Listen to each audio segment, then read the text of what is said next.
Bypass your cravings to stop smoking. Introduction. Hello and welcome to this free ebook all about stopping smoking, getting past your cravings as easily as possible and staying well clear of smoking once you have stopped.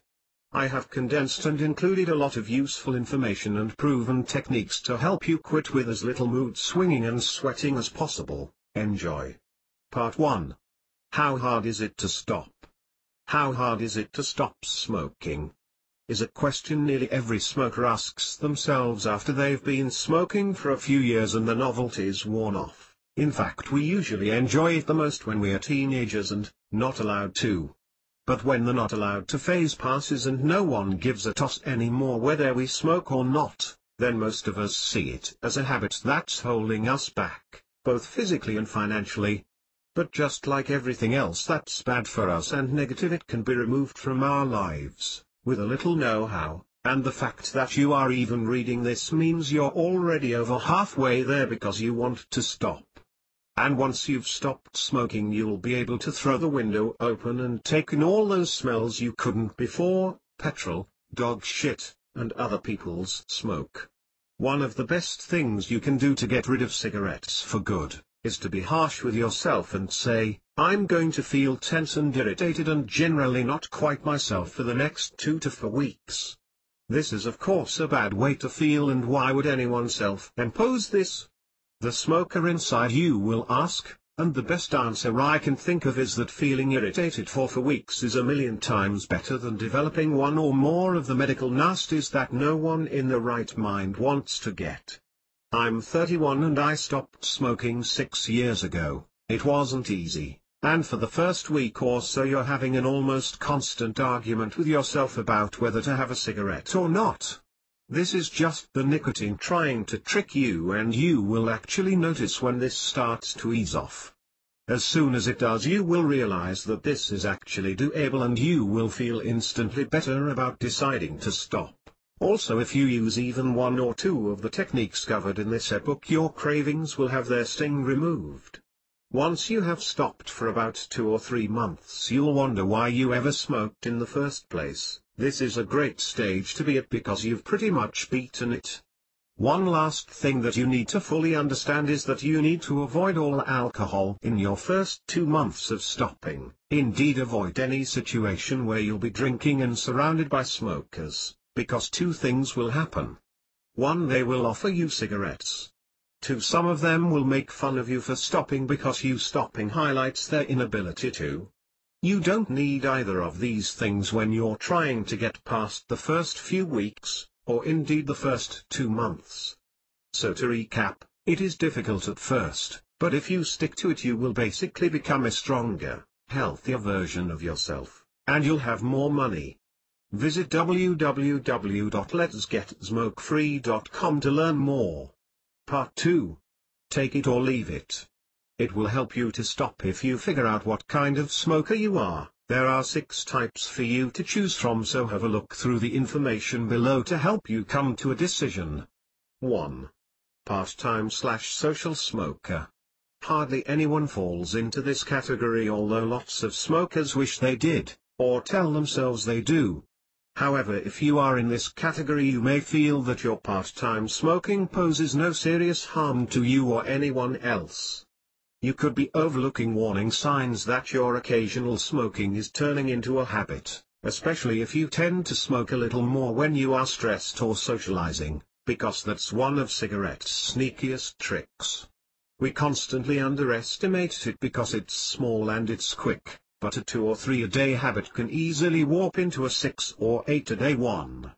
And all it really takes to get the upper hand on you is a few extra days of stress or parties, which can pop up at any time. If you're a part-time social smoker, you might as well do a quick swap to a non-smoker to save yourself a harder time quitting later on. 2. The smoker who can stop anytime. Except now.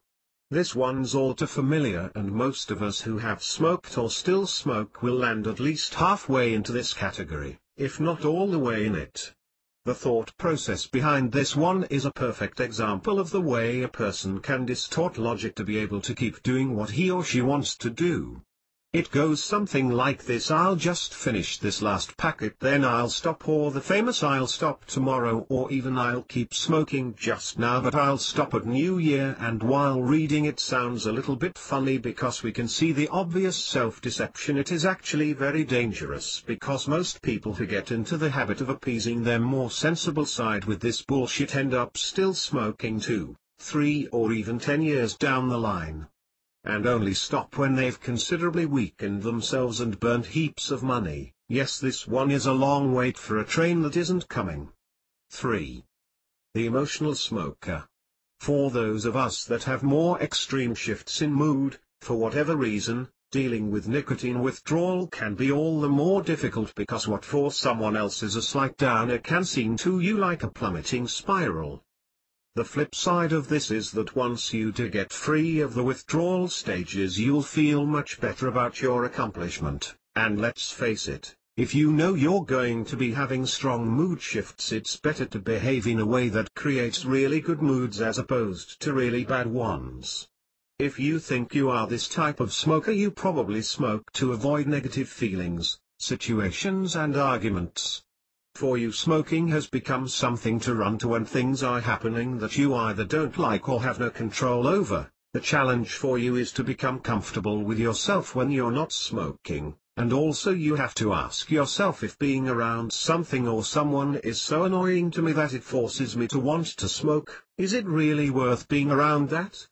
I would guess the answer to this question would be a big fat no. Take it or leave it, part 2. 4.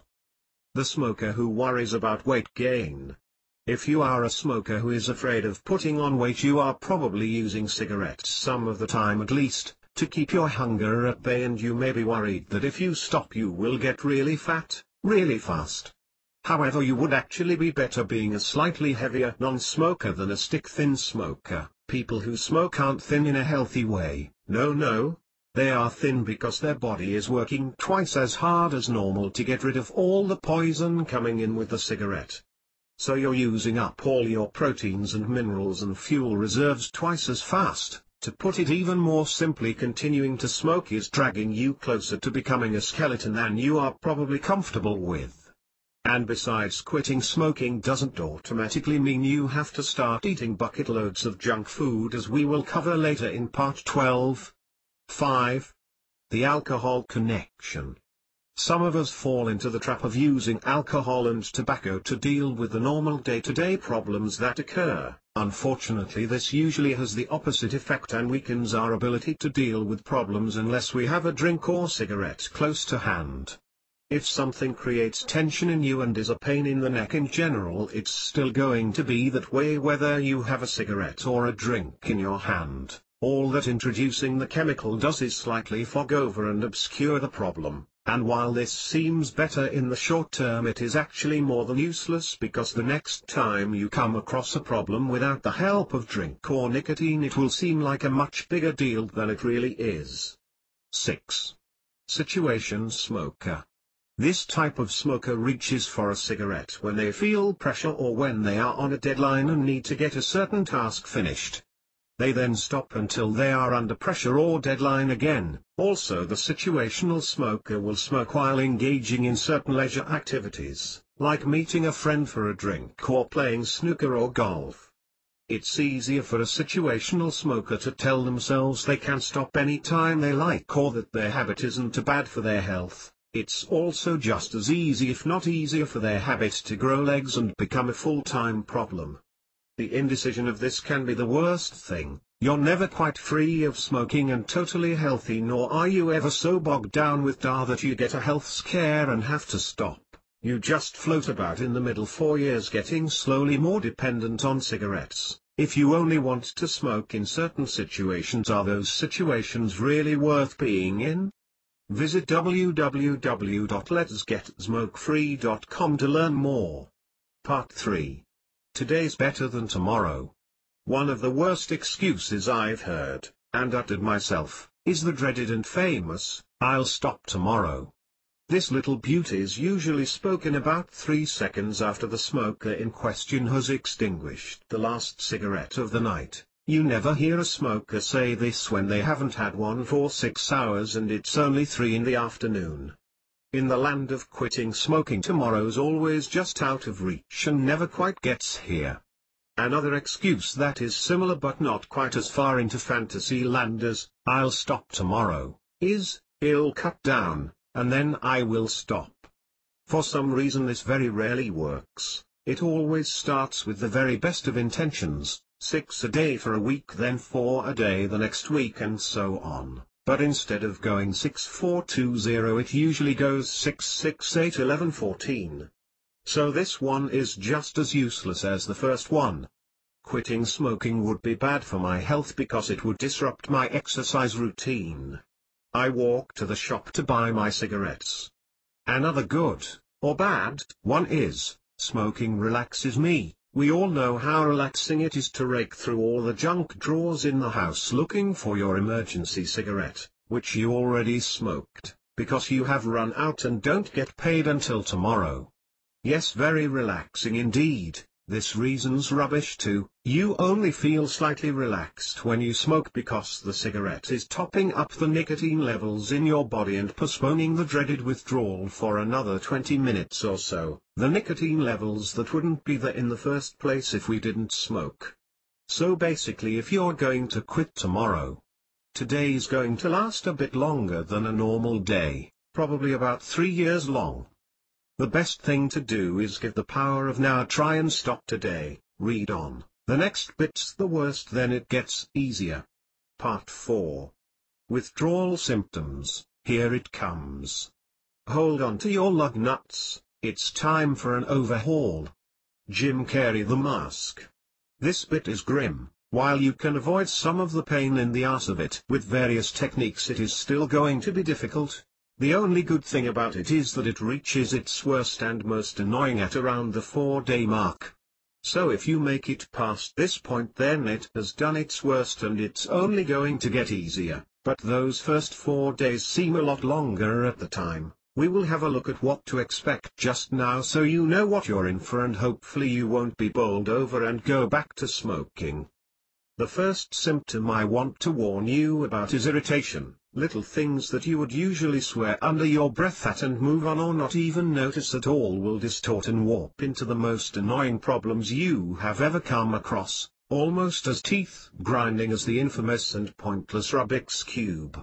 The same is going to apply for people that usually slightly annoy you. Try and avoid anyone like this, especially in the 4-day danger zone, because you might end up shoving them into moving traffic. The next symptom to watch out for is low moods. These can appear out of nowhere and hang about for different amounts of time depending on the person, and depending on what you do when they pop up. If you mope about and indulge them, they'll probably last longer than if you go and float about in your local swimming pool or go for a walk. But just like the cravings, they fade out and reduce in intensity. Sleeping difficulty is another one. You might have trouble falling asleep or staying asleep, or both. Brilliant. I hear you say, but this one's not all bad. When I quit, I used to really look forward to finally getting to sleep because you are getting through about 7 hours of stopping smoking while unconscious, and when you wake up you'll feel better and you'll be that much closer to being free. Also, if you were a heavy smoker, after about 2 weeks of stopping, your body realizes it's not getting any more, and every morning you will cough up a little bit of tar and mucus. It's usually dark brown with little black bits in it. A bit disgusting but also satisfying because you can see the effects of your efforts and at the same time realize what you were doing to your body for all those years. Also, with sleeping while going through the worst parts of withdrawal, you may get the odd warpy dream or two about smoking and maybe even wake up suddenly a bit sweaty. This is just the poison coming out of your system and your subconscious mind going through the motions it's used to. Just stick the light on, drink some cold water and read or watch TV for a while. You will soon fall back to sleep. And this weird dream thing only crops up in the first week.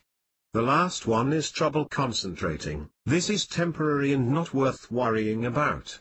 Since you're going to be constantly concentrating on not smoking, which translates as saving your own life, you're not expected to be able to defuse bombs or crack safes. Allow yourself some easy time in this first difficult 4 days to a week of withdrawal. Your main priority is getting clean from smoke. This is why it's really good to time your first 4 or so days with holidays from work or school or whatever, especially if you've got a stressful job, bomb diffuser or something. Visit www.letsgetsmokefree.com to learn more. Part 5. Hypnosis versus nicotine. If you have tried to stop smoking before, either by going cold turkey or with nicotine replacement, and failed, then using a good hypnosis program is that extra bit of help that will tip the scales in your favor and allow you to succeed. Did you know that stopping smoking with hypnosis has a much higher success rate than other methods, and for most people it only takes 1 session with a hypnotist to permanently stop? Most of us have heard the saying, "It's all in the head," before, and this is certainly true of quitting cigarettes. The physical part of the craving only lasts between 1 and 2 seconds. It is the "I want to smoke now" thoughts that this craving creates that usually hang about and drive the person who has stopped back to smoking. This is where hypnosis gets right to the root of the problem and helps you destroy your cravings. During hypnosis, the person that wants to quit is placed in a relaxed state of mind through guided imagery and sound. While in this relaxed state you will be more open to suggestions, and the hypnotist or audio program you have chosen will implant ideas about smoking, such as the healthy effects of quitting smoking, how much better you will feel, look and smell, and how much money you will save. The best part about stopping smoking with hypnosis is that you won't have to go through the first 2 to 3 weeks of stopping like a bear with a sore head and a thorn in all 4 paws. Because through the hypnotic suggestion your mind will be thinking about the positive points of quitting instead of shouting, "Feed me smoke." And this greatly reduces the need for constant iron willpower on your part. Another great benefit about this method is you can strengthen your resolve at home. This is done by going to the place in your home you find the most relaxing and placing yourself in a relaxed state with deep breathing exercises you can learn from a good audio self-hypnosis program, and listening again to the suggestions in the audio program. If you have already visited a hypnotist first, then reinforcing it at home will double your chances of success. It is also far cheaper than other methods like nicotine replacement. Part 6. 6 Self-hypnosis tips to beat cravings. Hello, welcome to Part 4, a simple guide to self-hypnosis, which is a proven method to destroy your cravings. Let's get started. Get yourself comfortable, either sitting or lying down. Don't cross your arms or legs. Focus on a point in front of you and let your breaths become slow and deep, and as you continue to focus on your point, this can be anything from a scuff on the wallpaper to a certain button on the television. Imagine bringing it closer to you. You can now let your eyes close slowly while continuing to take slow and deep breaths. Now scan down your muscles, starting with your neck, shoulders and back. These 2 are especially important because a lot of unnoticed tension builds here throughout the day. And right down to your feet. And imagine each group of muscles you scan on the way down going loose and relaxed and becoming warm and heavy. Say to yourself, "My whole body is warm, loose and heavy." Once you have relaxed all your body, imagine a door in front of you and mentally walk through it. This door leads to a relaxing, calming place. This can be a real-world location you relate to, calm positive feelings, or your own personal Narnia. What's important is that you feel safe and relaxed, warm, loose and heavy. You will now be in a hypnotic state and much more open to the positive suggestions you are going to recite to yourself. Once you are in this hypnotic state and your breathing is still deep and slow, which pretty much takes care of itself, you can start to recite your personal affirmations. These act as commands to the subconscious mind which it will strive to achieve. For the purpose of what we are talking about today, it might be something like, "I'm sick of smoking and I'm ready to stop. I feel better when I don't smoke." Smoking doesn't fill a void, it creates it, and you can make up a few others while you're in the moment. Enjoy this state for as long as you want to, and when you have finished you can count yourself out of the trance. You can do this by telling yourself that you will feel more and more awake with each number you count from 1 to 10, until you are fully awake at the count of 10. When you open your eyes you should feel calm and relaxed. This is partly because of the deep breathing you have just done, but also because you have given your mind, your actual mind, a relaxing break from the conscious world where it is constantly skittering from one thing to the next in the speedy way that only our modern laser quasar text message world can provide. You will feel a little different, in a good way, and with regular practice, once a day is enough, you should find yourself experiencing less and less cravings. You should also find it becomes easier over time to get into deeper levels of trance as you become more experienced. Like most things, practice will perfect your self-hypnosis. Once a day for 10 minutes is fine. To view an excellent self-hypnosis video, visit www.letsgetsmokefree.com. Part 7. The benefits of NLP revealed. For some reason, one of the best, if not the best way, to quit is often not mentioned, overlooked or disregarded by the person who would benefit from it the most, you. This method is called neuro-linguistic programming, or NLP, and it is sometimes overlooked because some media reports labeled it as New Age nonsense, and this has unfortunately stuck in people's minds. Yet many top professionals in everything from sports to the stock market either practice it or at least understand some of the basic techniques and use them to their advantage. It is in fact a very powerful method for change, in this case changing from smoking to non-smoking without ridiculous amounts of cravings and mood swings. The main focus of NLP is replicating the most effective behavior patterns in any field, for example Tiger Woods in golf or Richard Branson in business, and teaching you how to replace a part of your behavior, which is bad or detrimental, with behavior from the best role model in the field. By learning a few simple techniques you can greatly change the quality of your life. The first principle of NLP is to know what outcome you want. This is very important because many people have not thought about what they definitely want. Others have no idea what they want but know what they don't want. Their life becomes about moving away from those things they don't want. NLP focuses on the importance of moving towards those things you want. Once the outcome you want is clear in your mind, you can begin to move towards it. The second principle is to have sufficient sensory acuity, clear understanding. This means to know if you are moving towards or away from your outcome. This is achieved by reading your behavior to observe if you are in the desired state for moving towards your goal. The third principle is flexibility of behavior. This means to vary your behavior until you get the response you want. If your current behavior is leading towards your goal, then you should continue. If it isn't, then you should do something else. The fourth and final principle of NLP is to take action now. This is a very important step because when someone says, "I'll do it tomorrow," either to themselves or others, tomorrow usually means never, as we discussed earlier. The key benefit to you is that you can begin to move towards the things that are important to you in life. Today that might be becoming a non-smoker, next month it might be creating more money for yourself or your loved ones. What you want is definitely within your reach by adjusting your behavior and identifying your goals, and sometimes it only takes a small positive adjustment today to get a very big positive response a few months down the road. Part 8. Kill your cravings with the Swish technique. Here is a technique that can help you overcome your craving for cigarettes with NLP, neuro-linguistic programming, but first let's take a quick look at the history of NLP. After graduating from the University of San Francisco, with a bachelor degree in psychology, and then serving as a captain in the U.S. Special Forces during the Cold War in Europe, John Grinder moved on to work for a U.S. intelligence agency.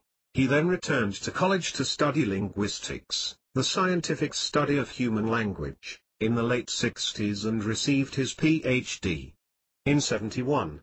In 1972, while he was working as assistant professor in the linguistics faculty at the University of California, he was approached by Richard Bandler for help in modeling Gestalt therapy, at the time an experimental therapy which focused on the individual's experience in the present moment, and this led them to model or copy behavioral patterns of Fritz Perls, the creator of Gestalt therapy, Virginia Sitar, a leading figure in family therapy, and Milton Erickson, who was a leading figure in hypnosis and psychiatry. This work was the foundation of what would become neuro-linguistic programming. Richard Bandler and John Grinder began hosting practice groups. It was here they were able to practice their newly discovered behavior patterns and teach them to the group's participants. They also used the information gained from these practice groups to publish several books. It was during this period that a creative group of students and psychotherapists formed around Grinder and Bandler, and all of them made valuable contributions to the growing field of neuro-linguistic programming. In the 1980s, the group separated and continued with NLP in their own directions. The method used to combat addictions and cravings is known as the Swish technique. This is a valuable technique for managing your own thinking, states, and behaviors. And each time you use the Swish, you are training yourself to redirect your mind from negative habits or behaviors to more positive ones. Visit www.letsgetsmokefree.com to find out more. How to use the Swish is as follows. 1. Select and visualize a replacement behavior. First, select your replacement behavior. Ask yourself, what do I want to do instead of smoking another stinking cigarette? Once you have selected the replacement behavior, going for a walk for example, visualize yourself acting out this behavior as if you were looking at a square, clear photograph of yourself doing it. 2. Find the trigger for the unwanted behavior. Ask yourself, what occurs just before the unwanted behavior, smoking, begins? And this time you want to visualize a clear, square photograph of what happens just before you engage in the unwanted behavior. For example, you might visualize a picture of yourself just sitting back from the table after finishing a meal. 3. Put the replacement in the corner of the unwanted image. Visualize your replacement photograph, going for a walk, as a small postage-sized image in the bottom corner of your trigger photograph, sitting back from the table after finishing a meal. 4. Swish the two images. Now you want to make both photographs swap places in your mind's eye at the same time. Have the negative image become smaller and at the same time have the positive replacement image become larger and closer until it replaces the negative image completely. Imagine a swish sound as you do this. 5. Clear your mind. After each swish round, blank your mind, fully. Think of something else or visualize your favorite color. Breathing deeply as you do this, since some people tend to hold their breath while concentrating on doing the swish. It is crucial to the success of the swish to clear your mind or turn your attention outside before you do each next round. 6. Practice 5 to 7 times. Repeat steps 3 to 5 up to about 7 times until you have difficulty in maintaining the negative or trigger photograph. It can seem a little blurry and unclear at first, depending on your ability to visualize. However, if you keep practicing your swish, it will become crystal clear and will help you to exchange your trigger behavior that happens just before you smoke for your better replacement behavior. Part 9. The power of anchoring.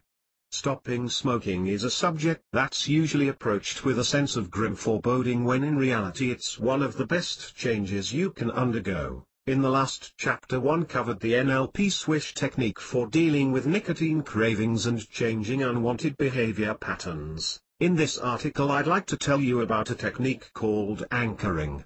This technique involves anchoring thoughts and feelings when you perform a specific action, such as squeezing your thumb and finger together.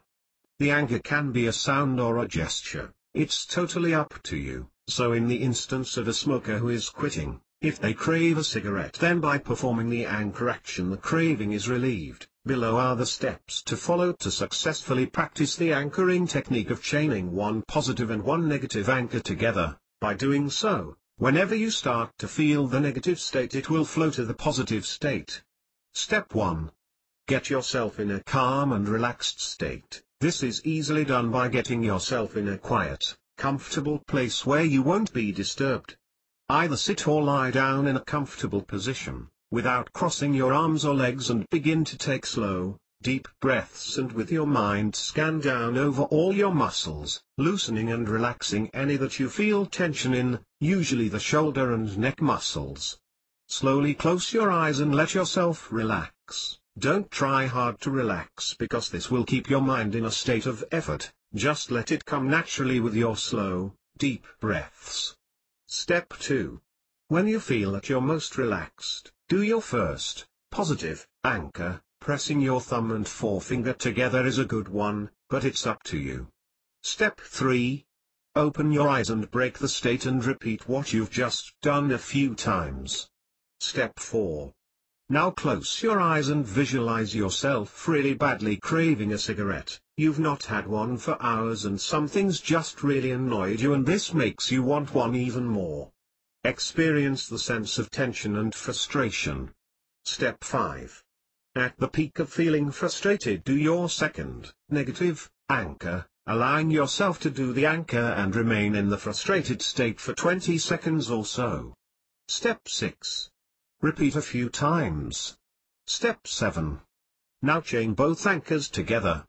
Start by visualizing yourself almost screaming out for a cigarette, then do anchor number 2. Visualize yourself as you start to feel tense and short-tempered, then change to anchor 1, suddenly you feel a calm and relaxed feeling. Bingo! Always make sure your positive anchor is stronger than your negative one. Anchoring is one of the best ways to stop smoking, because with a little practice you can turn your annoying cravings into a feeling of calmness. Head over to www.letsgetsmokefree.com to learn more. Part 10. Turn on the tap. Tapping is another self-hypnosis technique that gets rid of negative thoughts and feelings. Every time we have a negative thought, it creates a negative feeling, the mind-body connection hard at work. For example, thinking about an unpaid debt could make you feel insecure and not in control. Obviously, negative thoughts and feelings are no good for us, and most of the things we worry about never come to pass anyway. We think about negative stuff more than positive because our survival mechanisms are over-anxious to do their job. But nowadays walking to the local Starbucks doesn't involve escaping from stampeding mastodons, woolly mammoths, or tussling with Viking raiders. Yes, worrying about stuff has become more trouble than it's worth. So this is an excellent way to save yourself anguish, and more importantly not think about having a cigarette every 2 minutes, then feeling tense because you can't. Step 1. Start by tapping the karate chop point, located on the opposite side of your hand from your thumb. Tap with the 2 fingers of your right hand onto the karate chop point of your left hand. Obviously, if you are left-handed, reverse. Use the same pressure you would use tapping on a table to get a drumming sound. While tapping, you should repeat the following positive affirmation: even though I crave cigarettes, I totally and completely accept myself. Of course, this all sounds like nonsense when you first hear about it, but it's been proven to work, helping people overcome alcohol, eating, smoking and emotional problems. Step 2. Next, we tap the top of the head with the same 2 or 3 fingers, while repeating the positive affirmation. Step 3. Next, we tap on the eyebrow points, located at the start of the eyebrow, nearest the nose, while repeating our affirmation. Step 4. Next, we tap the eye points, located on the bone just past where your eye ends on the side closest to your ears, and continue repeating your affirmation. Step 5. Now we tap the under eye points, located under the eye and about even with the pupils, repeating the affirmation. Step 6. Now tap under your nose, halfway between the bottom of your nose and the top of your lip, repeating the affirmation. Step 7. Now tap the chin point, located halfway between the bottom of your lower lip and the end of your chin. Step 8. Now tap the collarbone points, located about an inch down and over towards the outside of where a man would tie his tie. Step 9. Now tap the under the arm point, located 4 inches below the armpit. Do both sides while repeating your affirmation. And to finish, do the top of the head once more to come full circle. Like I said, it can seem a little wacky at first, but this technique works really well for lots of people, and you might be one of them, so it's worth a try. You can find this technique on YouTube. Emotional Freedom Technique, EFT, Demonstration. Pupils Part 11. Nicotine replacement. Is there any point? Let's look at the pros and cons of nicotine replacement. I'm very skeptical about patches or gums that keep your system topped up with the very substance it's supposed to be learning to do without, but this method does work for some people, and it may be right for you, so let's look into it a bit. But first, what exactly is nicotine and what does it do to our bodies? We all know what the actual smoke does: tar in the lungs, cough, out of breath, ached. But what's nicotine doing while it's skulking about inside us, apart from making us act like a 5-year-old that's lost his sweets? Once it is absorbed through the cigarette, the nicotine quickly reaches the central nervous system. When it gets there, it causes a few noteworthy short and long-term effects. The first short-term effect is increased heart rate and blood pressure, not very good obviously. The second short-term effect is a reduction in urine output. Not sure anyone will be too bothered about this one, but it can't be good for you. And the third is a decrease in reflex times, not very good for all manner of reasons. The long-term effects are increased risk of heart disease, coronary thrombosis and peptic ulcers. Sexy. I won't labor the point with these last 3 because we have all heard about the horrors of smoking many times over, but obviously they are things that no one's going to have on their Christmas list. So that's what nicotine gets up to when it's allowed to wander around inside you. Whether it's getting there via a lit cigarette or a nicotine patch doesn't really matter, and since you are going to have to get along without it anyway, I don't see the point of stopping with this method, unless maybe you are a very heavy smoker or you work in a busy, stressful environment and you need a few days of assistance before you really go for it and stop. But let's look at the pros and cons before we throw it out of court, just in case this one's the one for you. The first benefit of quitting with patches or gum is that it reduces the symptoms of nicotine withdrawal so that you don't go from normal to jittery maniac within about 3 hours of stopping. The second benefit is you are no longer getting all the other chemicals that you were getting while you still smoked. The third is that you now know exactly how much nicotine you are getting and you can monitor and reduce it. The downside about stopping this way is that, even though it makes the process easier, you won't be 100% stopped until you have no nicotine in your system, and a lot of people seesaw back and forth when they try and quit this way because they are still craving and relying upon nicotine. In summary, it's probably better to have those first few days being the jittery maniac, because once you get past them you will be getting truly clear of nicotine and you won't want to go back to it ever again. Visit www.letsgetsmokefree.com to find out more. Part 12. Saying goodbye to smoke without saying hello to fat. Many people either worry about gaining weight when they stop smoking or actually gain weight because they weren't aware of the possibility of this happening.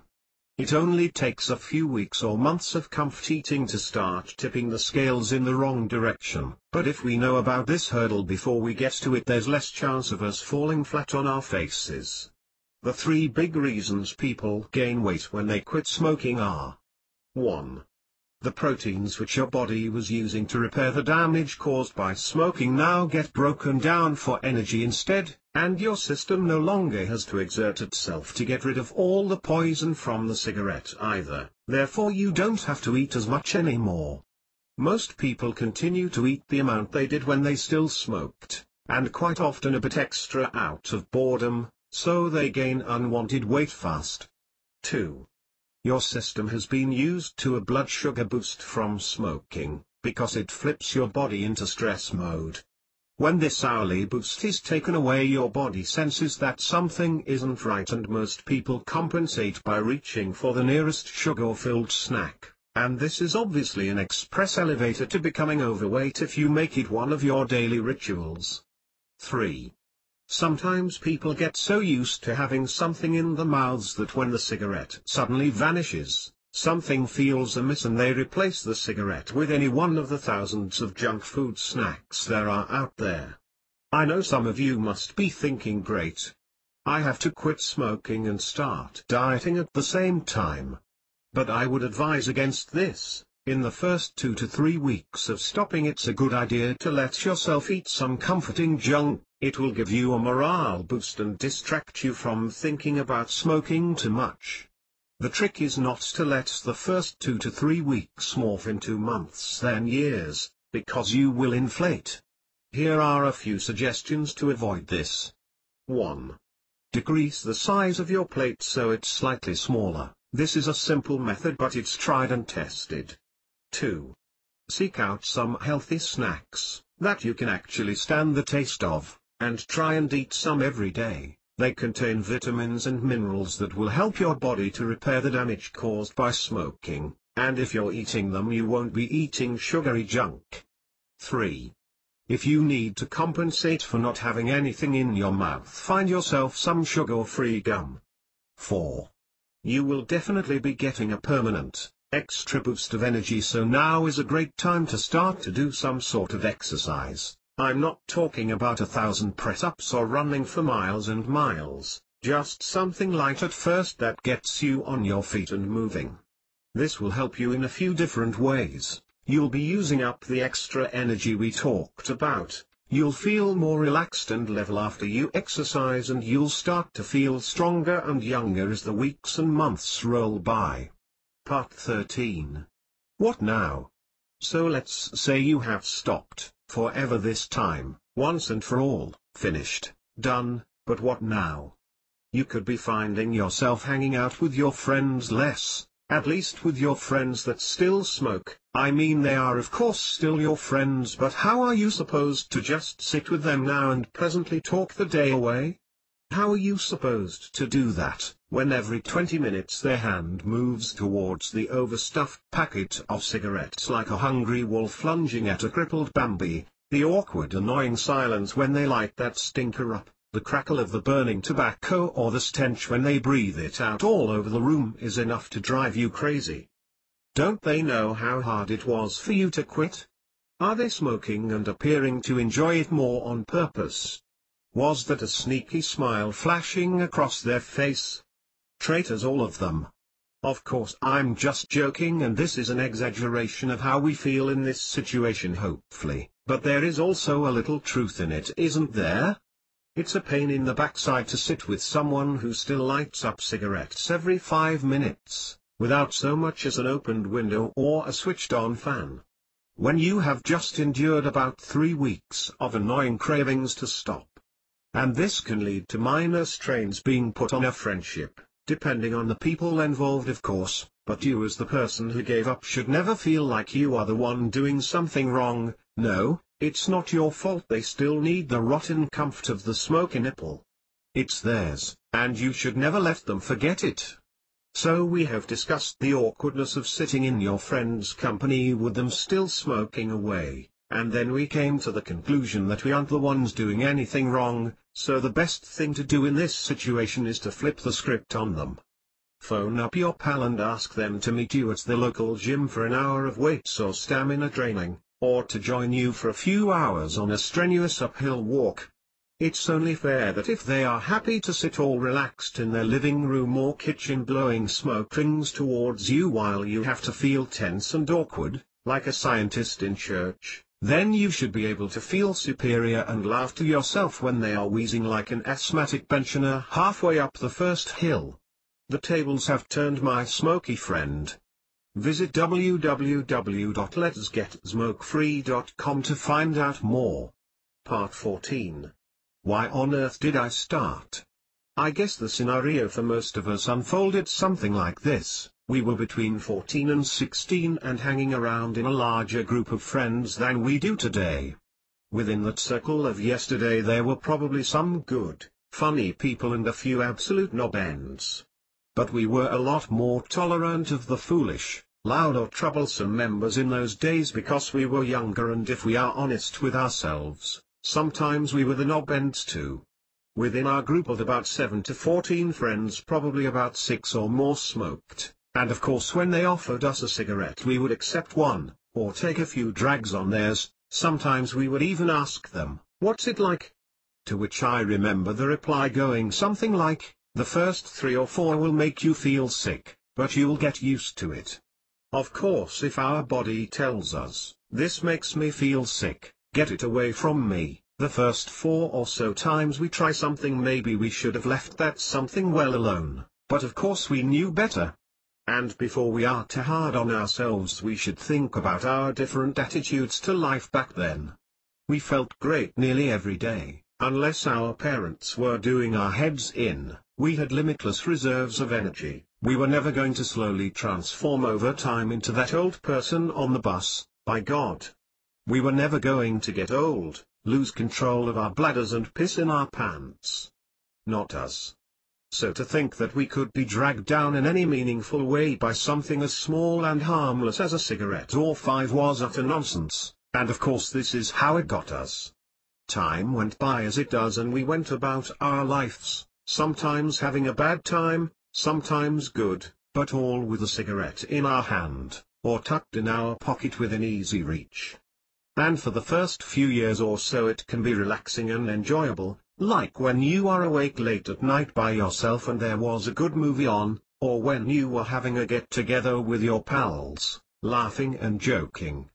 But it always becomes that stinking thing that is holding us back, wasting our cash and draining our stamina and strength. That's when "I'm not so certain about this smoking business" thoughts start to creep in. But by the time we get these, it's usually gotten miles under the radar. Damn it. Why didn't anyone tell me about this? We moan, knowing full well as we exhale this useless hot air that quite a few people told us, and we told them to mind their own beeswax. Enjoy the sweats, cravings and mood swings, that'll teach us. Part 15. The good parts about stopping. Whenever the subject of stopping smoking is thought about, talked about, read or written about, the mind always goes to the harsher aspects of the subject, how difficult it's going to be and how long your cravings are going to last and what not. But the flip side to this smoky coin that a lot of people forget about is how amazing they're going to feel after the first week or so of annoying cravings have passed. Your whole body and to some extent your mind has been weighed down, in most cases for a few years at least, by this fog of chemicals, and when this fog starts to lift you really do feel stronger, springier, healthier and younger. Most people who manage to stick to stopping find themselves going back to an old sport or finding a new one. I got back into running and boxing when I stopped, and I can honestly say it was easy and enjoyable to reach a good level of fitness, because I was no longer struggling against my own body. And once I had achieved this state, the thought of going back to smoking was laughable. Just below I have laid out the timeline and the good changes your body will go through the longer you have stopped, and the more distance you put between yourself and cigarettes. 1. Just 20 minutes after stopping, your blood pressure and pulse rate will return to normal. 2. Just 8 hours after stopping, the remaining nicotine in your will have fallen to about 7% of normal daily levels. That's a drop of around 93%. 3. 12 hours after stopping, the oxygen levels in your blood will have shot back up to normal, so you won't get so out of breath doing medium difficulty physical activity. 4. 48 hours after stopping, damaged nerve endings are beginning to regrow and your sense of smell and taste will be returning to normal. 5. 72 hours after stopping and your body will be completely nicotine-free and your lung bronchial tubes are beginning to relax, breathing is becoming easier and your lungs capacity is beginning to increase. Basically you are getting stronger. 6. 10 days after stopping, you should only be getting 2 or 3 times a day when you think about smoking, and they will be far less insistent, Also your lung strength and stamina will be continuing to rise. 7. 2 weeks to 2 months after stopping, your risk of heart attack has dropped greatly. Bonus, and your circulation keeps improving. 8. And lastly, 2 months to 8 months after stopping, your cilia have regrown in your lungs, which increases their ability to clean themselves and reduce infections, and your body's energy has greatly increased. Once you have made it this far, you can give yourself a big, smug slap on the back, and if you start again after this long, you should slap yourself right across the face. Visit www.letsgetsmokefree.com to learn more. Part 16. Why people keep smoking when they no longer want to. Using tobacco over a long period of time alters your brain's chemistry and takes over your body's pleasure system, your endorphins. This creates a situation where you require an outside action, smoking in this case, to release your endorphins and put you in a better mood. Smoking also becomes what psychologists call an overlearned behavior. Like walking or driving, this is any behavior that we do so much that our body can basically do it with very little mental effort while our minds think about other more important matters. Another major reason people keep smoking long after they are sick of it and know they really should stop, is who they spend time with. Being around people that still smoke is a very bad idea if you are trying to quit. Even smelling the smoke or seeing the other person smoking, who probably isn't enjoying it anyway, can be more than enough to make the animal part of your brain start craving a cigarette. Also, over time the nicotine receptors in your brain become desensitized, so what used to give you a good relaxing feeling in the first 6 months to a year of starting smoking no longer does, and you are just going through an overlearned robotic behavior. It's a plus point for you to be able to consciously recognize this in yourself, because this should make you feel all the more ready to stop. Being aware of outside influences doesn't just extend to other smokers. Smoking has been portrayed in movies and media as being beyond cool since way back when. This is of course utter nonsense, but being subtly exposed to a theme over time, coming from many different sources, can have a very powerful effect on what we perceive as reality. The reality is far removed, however. Anyone has the ability or even the survival instinct to see that there's nothing cool about dying 20 years before you were supposed to, gasping for breath like a beached trout. And even by reading this ebook and slightly raising your awareness will have the positive effect of destroying this harmful illusion. Part 17. Never again. A huge hurdle for many ex-smokers is teaching themselves not to automatically lunge for a cigarette as soon as something annoys or upsets them. Below I have included a few methods that can help you stay stopped for good. 1. If you are using anything to replace cigarettes, chewing gum, nicotine patches or inhaler, you should keep them handy at all times so you don't get caught out by a craving. 2. As we discussed in the last section, stay away from other smokers, or if it's someone you absolutely must be around, let them know you are in the process of quitting and ask them to keep their smoking way away from you. 3. Avoid drinking any alcohol, especially in the first 2 months of stopping, as this will lower your self-restraint and you'll be back to 20 a day again before you can say asthma. 4. If something pops up during the course of your day that particularly twists your tits, hit the pause button and remove yourself physically and mentally from the situation. Go for a quick walk, or even go to the bathroom and do some deep breathing exercises to get yourself calm again. And the longer you've stopped for, the weaker this trigger will become. Things will still annoy you obviously, but the process will stop going. Annoyed smoke better, and change to annoyed walk better. 5. Get into the habit of distracting yourself from cravings, like going for a walk as mentioned above, and the more time distance you put between yourself and smoking, the weaker your cravings will become, and it will be far less likely that you'll fall victim to them. And just as smoking when you are upset or bored is an overlearned behavior, this will also become true of your replacement behaviors, so much so that within a few months of stopping you won't have to consciously make yourself go for a walk when something annoys you or you get a slight craving. You'll just do it on autopilot. This should be the stage you're aiming for when you first quit, because once you achieve this you will have broken the old negative behavior pattern. Visit www.letsgetsmokefree.com to find out more. Part 18. Time's on your side, or is it? You need to be aware of the animal part of your brain, the part that wants everything now, playing tricks on you after you've been stopped for a while. Sometimes people who have been stopped for a while forget about how stinking, unhealthy and physically restrictive smoking was and start to remember it in a nostalgic way. Yes, of course there will be times in our pasts when we were smoking and having a better laugh or time than we are today, but don't get it twisted and think that the better time was created just because you were smoking. Imagine for a moment that you lived in a universe where tobacco had never been discovered and turned into cigarettes, or it never even grew at all. You still would have had all the exact same good times without cigarettes. The part of you that wants everything now will whisper almost any nonsense into your ear dressed up as reasonable wisdom to get what it wants, but ultimately it is a self-destructive moron, and you are or should be in control of it, not the other way around. It is also a good idea to be aware of different triggers that could make you want to smoke again. These triggers may take the form of going somewhere you haven't been or spending time with someone you haven't seen since you stopped smoking. People, locations and things can act as triggers, and you may find cravings sneaking up on you.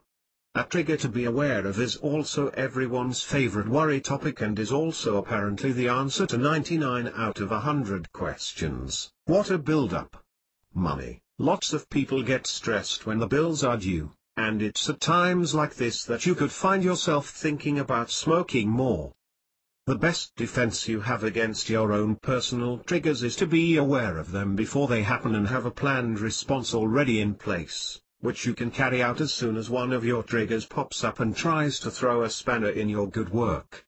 We discussed this in a previous section. Going for a walk or deep breathing exercises, or even finding a quiet spot and pushing out 30 press-ups, whatever works for you. The important point here is that you are aware of and are ready for your triggers. Final thoughts.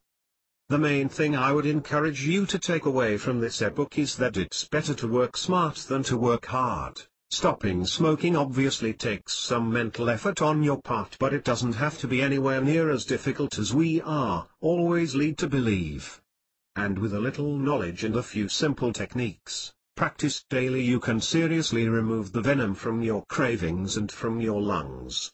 Thanks for reading. Have a look at these great quit smoking guides. Self-hypnosis Stop Smoking MP3 download. PermaQuit. Or to learn more about NLP and hypnosis for overcoming unwanted habits, visit www.letsgetsmokefree.com.